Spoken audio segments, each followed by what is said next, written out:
Welcome to the Naturally Prosperous Woman podcast. I'm your host, Tara Preston, founder of the Akashic Women's School, mentor to new paradigm leaders for over a decade, and teacher of divine prosperity consciousness. This podcast is dedicated to empowering women leaders around the world who desire to tap into their authentic feminine power for more money, magnetism, and, of course, impact. It's a platform for women leaders wanting to embrace their natural abilities to create, lead, and flow, unlocking their inherent potential for prosperity and living in alignment with their truest selves. Because it's your birthright to flourish in the naturalness of the woman you were born to be. Thanks so much for being here. Let's dive in. Hi, and welcome to the Naturally Prosperous Woman podcast. I'm your host, Tara Preston. And I am so excited to be back with you this week. I am talking about something that's really core of my work. And for a long time, I really spoke to new paradigm feminine leadership. I still do. You just don't hear it as much in my marketing or my branding, but it's still very, very prevalent. And that is because I am a true advocate and believer that in the new paradigm, as we step into and we dismantle the old and we begin to anchor a new framework of our experience here for humanity, for the generations to come, for us personally, that it begins with the feminine. And we hear a lot about these feminine masculine relationship dynamics. So interesting. I started doing this work, well over a decade ago, 12, 13 years ago. And we didn't hear as much. It was, I was talking about the feminine. It was very, I felt like almost a sense of of judgment when I'd bring forward, the word feminine, feeling like maybe it was like girly or soft, or it was really misunderstood. And then over the years, there started to be a little bit more talk about the feminine, and then even to talk about the feminine masculine energetics you didn't hear very much of. I remember bringing that forward and that feeling and looking a little bit foreign to a lot of people. And over the course of many, many years and many thousands of Akashic record sessions, and really dedicating in a deep devotion my work to the feminine, I have really come to understand the reason why the feminine leads in the new paradigm. And I bring it back to a very simple foundation, simple framework, which, by the way, this is really, it's a core piece in the Akashic Women's Guide certification program, which is beginning September 21st. Very, very exciting. We have a beautiful group of women, all masters in their own right, starting to gather to immerse themselves in this pathway. It's a 6-month personal pathway. It is soul level studies, Akashic record studies, women's mystery studies, a deep understanding of the energetics of embodied soul level transformation, new paradigm money, right? We talk about the mother line. We talk about womb wisdom. We talk about shifting and healing the family matrix to create more space for the evolution of the feminine in the framework of our homes and communities. There is a lot that gets woven into the 6-month pathway. You can take it and use it for your own evolution, and then turn around and use it to assist others who are being called into more of their evolution. And the Akashic records are beautiful. We hear so much about Akashic record readers, right? But this is deep. It takes it to the next level. When we are being called to step into a new paradigm, when we are being called to follow the call of our soul, to step into more of our evolution, we need transformation, right? We quite literally move through the alchemical process of descending more fully, of having our divinity descend more fully into our bodies. Right? We are actually shifting vibrational states and then creating space for more of our expression in the world. That is a journey. There are energetics, and it touches in on every area of a woman's life. And that is exactly what we navigate, all in honor and in service to your or whoever new paradigm, feminine leadership and prosperity, right? It's one part certification, one part initiation, one part community connection. It's being taught live, and one part women's mysteries. So if this is speaking to you, link below, reach out, let's book an enrollment call, have a conversation and see if this is a good fit. But I digress. Back to why the feminine leads in the new paradigm. You know, if we think about it, and you hear me say this a lot, we have been conditioned, most of us, right, in this colonial, patriarchal framework of a society. It permeates a lot of how we think, how we've been conditioned to create, lead, do, and it really ultimately creates a disconnect. At the foundation of that disconnect is never feeling like we're enough. And if we take that even a step further, there is this disconnect even from what I would say is the mother, right? And by mother, you know, the unconditional like love of the mother, where we are always seen, loved, and cherished. We're always in that remembrance of beauty and wholeness, and that connection to Mother Earth, right? The mother.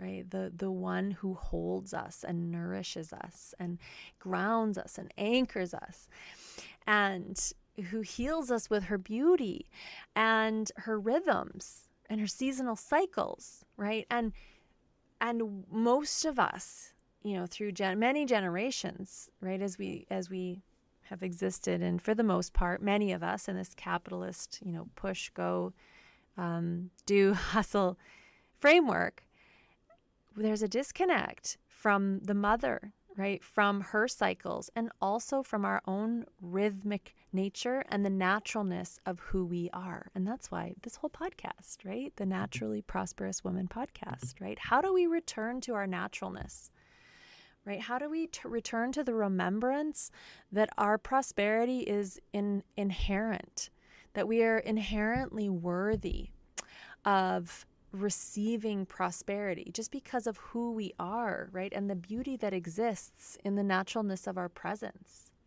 right? It's all there for us. And yes, you know, we circulate the beauty of who we are as a part of the contribution, but it is this really, you know, intrinsic and deep remembrance that we were born more than enough. And it's, you know, from that place, from that foundation, that we can reclaim and remember, and we can stop just doing for the sake of doing. We can stop just working out of obligation and people pleasing and never feeling like enough, and having the external dictate our own inner rhythms, which is where we essentially lose power. And we don't want to lose power. We want to step into our power. We want to build our capacity, right? We want to build our energetic reserves. We want to become self-sourced in our leadership, because we have the most creative capacity and power in that place. And when we can free ourselves up from the external attachment to obligation, pushing, going, doing, people pleasing, sacrificing, all of those things, we can come home to ourselves, right? We can come home to the power that is innate in who we are, and we can really start creating our lives on our terms.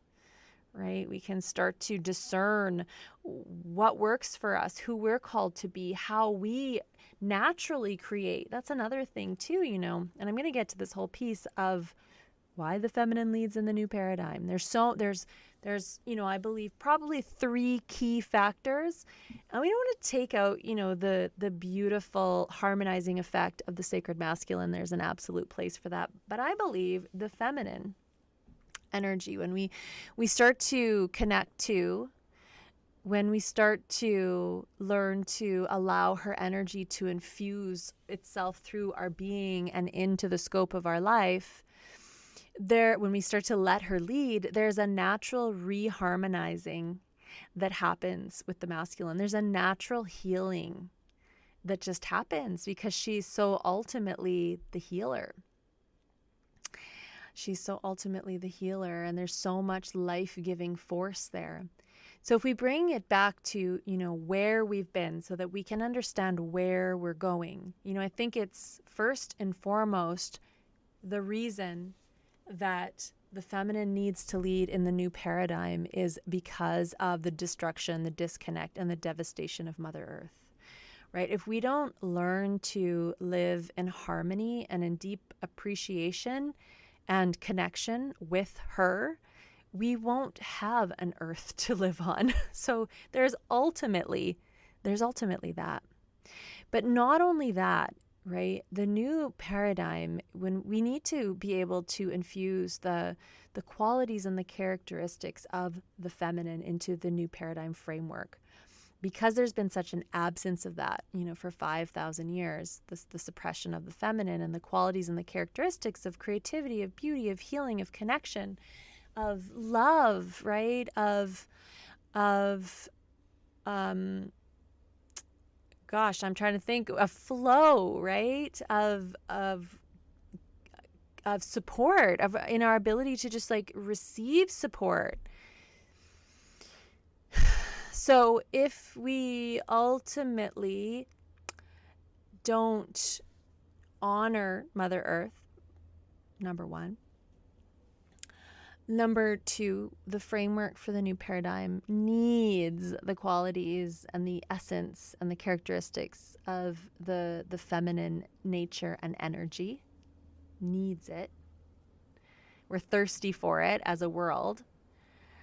And also, the new paradigm is really, we need sustainability. And how do we create sustainability, right? Like, we need to go beyond this push, go, do, hustle, which leads to disconnect, right? When we're disconnected from ourselves, well, we are disempowered.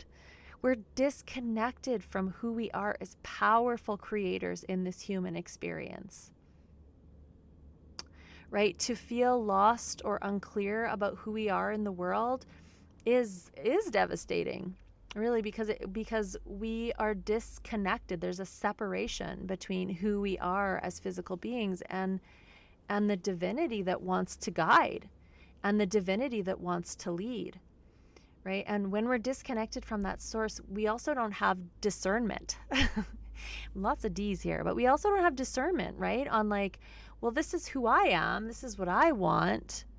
This is what works for me, right? It's like, no, I don't want to do that. No, that doesn't serve me. No, that doesn't honor me, right? And so in that place of disconnect, we're under the thumb of everybody else, and it weakens we weaken our system.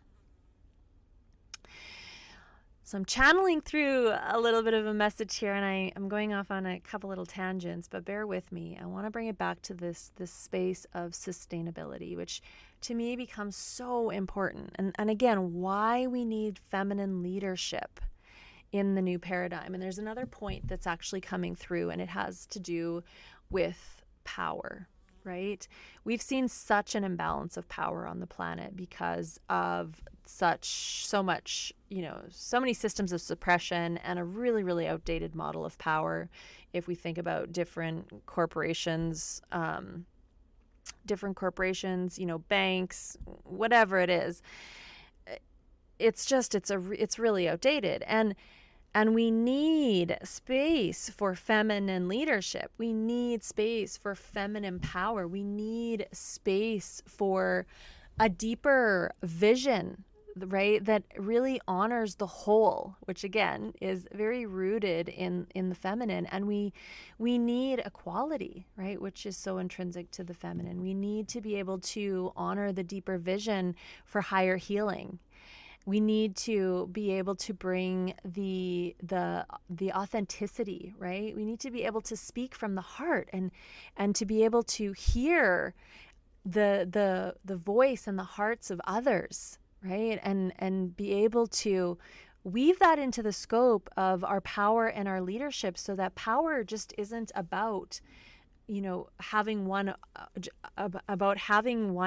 being one up on others or about having control of others, right? It becomes about about the circle, about the whole, about equality, right? About inclusivity, right? And so there's also this like rebalancing of power, which the feminine speaks to, and why it's so important to be able to allow feminine leadership to really be at the forefront of how we're creating change in the new paradigm. And don't get me wrong, the feminine it's a vibe, it's an essence, it's a consciousness. Like it's available to all of us. Right? It's available to all of us, and it's very, very threatening, right? It's misogyny can come in many forms. It's very threatening to the wounded masculine aspect, those systems of power and control. And we also, to a degree, we need to be able to dismantle that within ourselves, so that as these aspects awaken within us, there's also room to come into a new space of harmony again, and union with the sacred masculine templates, which the Akashic records are very, very natural at rebalancing and reharmonizing and creating that internal foundation, so that we can really step into our sovereignty, into what I would say feminine leadership, because the feminine leads in the new paradigm. That doesn't disclude anyone. It's important, I feel, to give props to the feminine, right? Because we need that leadership in the new paradigm. And I want to weave it back now to, I want to keep an eye on my time here, but I also want to weave it back to sustainability, right? Sustainability is important. Without sustainability, we don't have a proper foundation. So if we are constantly burning out, if we are constantly disconnecting, it weakens our foundation. And from a weak foundation, we have the capacity to do very little. And it also creates a sense of distrust in the world, because we don't have a strong foundation, right? A strong foundation is everything. And there are many layers I talk a lot about foundational work, because a lot of the work that I do is inner work.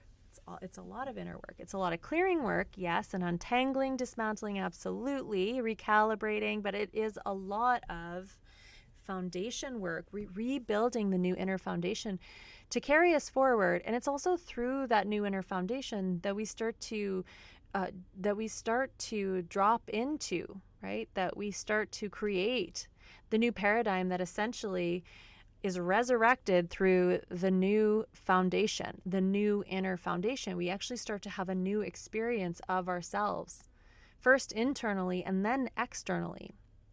So the foundation becomes very important. But when we're talking about sustainability, we need to be able to generate energy in a way that actually feels natural, that feels powerful, that is regenerative, and that honors the way that we're naturally, specifically for those that, bleed. Like, we're designed to live in a very rhythmic fashion, right? Like bodies are just designed to move and create and lead and flow in a very rhythmic way, in a very circular way, the same way that Mother Earth replenishes herself, right? Through cycles, through the wheel of the year. And without being able to honor our cyclical nature, which there's a real art to that. There's a real art to knowing how the deep feminine wants to move through our lives, right? And this is a journey that can, if you think about the spiral, right, you can spend your whole lifetime really coming into deep communion with the feminine and how she wants to lead and support your soulful evolution through your deep cyclical nature. You can spend a whole lifetime really learning about the ebbs and the flows and the cycles and how that energy is present, how it carries you through the void, and how it carries you through your own regeneration. And it requires a lot of listening, and it requires a lot of trust. And I think that's such a beautiful devotion. a very devotional path, and very beautiful and very powerful. So coming back to sustainability, and, when we think about our bleed, this is woven again into a lot of the different teachings of my work. Primarily, I think it's evolutionary mama. We got into that quite a bit more because, first of all, it ties a little bit into the mother wound. But if you think about your first bleed, for most of it, it depends, right? It depends on your experience and where you came from and your mother's relationship with her cycle. But for many of us, the first bleed was, there's usually shame around it, right? It's a very hidden kind of experience. And as we progressed with our bleed, what often happened is that we were encouraged to pop a Tylenol or an Advil and then kind of get on with life for most of us. The geese are all migrating and getting ready to fly north and talk about cycles as we move into fall. So I don't know if you could hear them flying over. So where was I? Bleed. So we have been conditioned for the most part as young girls to override our need for rest, to override our need to listen to our bodies and to honor what our bodies are asking of us, right? Because of the society that we've been raised in, because of the disconnect very often that, our mothers had, or our mother's mother, right? And so there's not necessarily the nurturing or the support that was needed for us to be able to feel held and encouraged and supported to honor what our body was actually to honor what our body was actually needing, which really was rest, right? Our bleed time is this sacred invitation to drop in, right? To listen to our essence, to start to get a palpable vision for what we want to create through the next cycle of our bleed, right? Of our cycle. But if we think about that time, and again, and how that impacts us, like how many times we were told to just pop a Tylenol and get on with life, right? There really was often not a lot of encouragement to deepen into these spaces, to recalibrate our lives as young women. And yet it becomes essential in rejuvenation and recalibration in living from a place of sustainability, right? There has to be a time to go and do, and then there has to be a time to be, right? To receive, to recalibrate. And then there's a time to go and be and do and give, right? And it's through that rhythmic relationship to self that we start to untangle a lot of that, like go, do, push, that sense of like overriding too. When we're really busy going, doing, hustling, there's that disconnect. We're not just disconnected from our inner voice. We're disconnected from our bodies, right? And the natural wisdom that exists there, right? We're disconnected from hearing what we need, what we're thirsty for, what we're hungry for, how we need to nurture ourselves, what we deeply desire. Right, what our turn-ons are, like it's, developing like the art of like deep listening on multiple levels in our lives, right? As women is such a power move. It's such a power move because it goes against the grain, and yet there's this spiral, like we're always being invited to listen more deeply,